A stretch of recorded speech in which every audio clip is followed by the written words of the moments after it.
Et si Jésus vous disait que vous avez une dernière chance pour changer votre vie?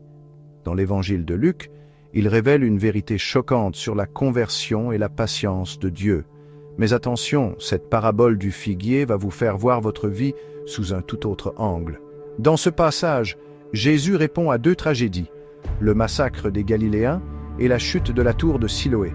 Les gens se demandent, pourquoi eux étaient-ils plus pécheurs que les autres? Mais la réponse de Jésus va bien au-delà de ce qu'ils attendent. Aujourd'hui, nous allons explorer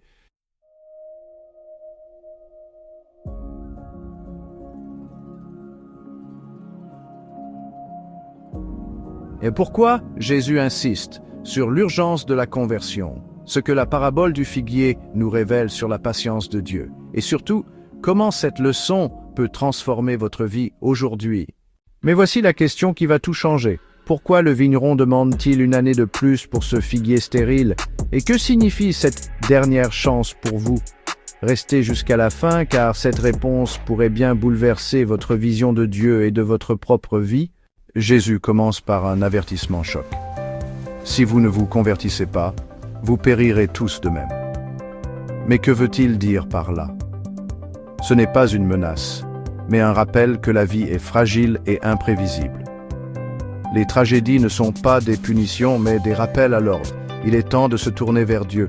Mais attention, Jésus ne s'arrête pas là. Il nous offre aussi une lueur d'espoir. Et c'est là que la parabole du figuier entre en jeu. Dans cette parabole, un figuier ne porte pas de fruits depuis 3 ans. Le propriétaire veut le couper, mais le vigneron demande une année de plus. Pourquoi? Parce que Dieu est patient.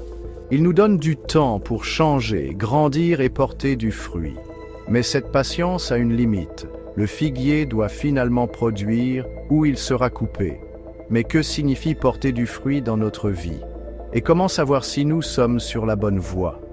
C'est ce que nous allons découvrir maintenant. Porter du fruit, c'est vivre une vie qui glorifie Dieu. Cela peut signifier aimer son prochain, pardonner, partager sa foi ou simplement être présent pour ceux qui souffrent. Mais attention, si nous ne portons pas de fruits, nous risquons de gaspiller le sol, c'est-à-dire de ne pas répondre à l'amour et à la grâce de Dieu. Mais voici le plus incroyable. Cette parabole nous montre aussi que Dieu est prêt à tout pour nous aider à changer.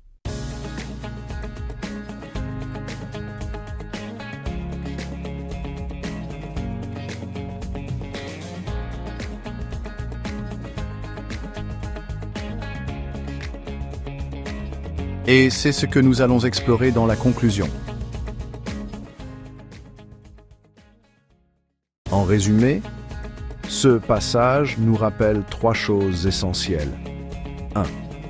La conversion est urgente, car la vie est imprévisible.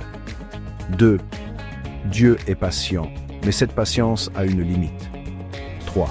Nous sommes appelés à porter du fruit par nos actions et notre amour. Mais attention, si vous pensez que cette leçon ne s'applique qu'aux autres, vous risquez de passer à côté de l'essentiel. Dans notre prochaine vidéo, nous explorons les 3 signes qui montrent que vous êtes sur la bonne voie spirituelle. Si cette vidéo vous a touché, likez, abonnez-vous et partagez-la pour en discuter avec vos proches.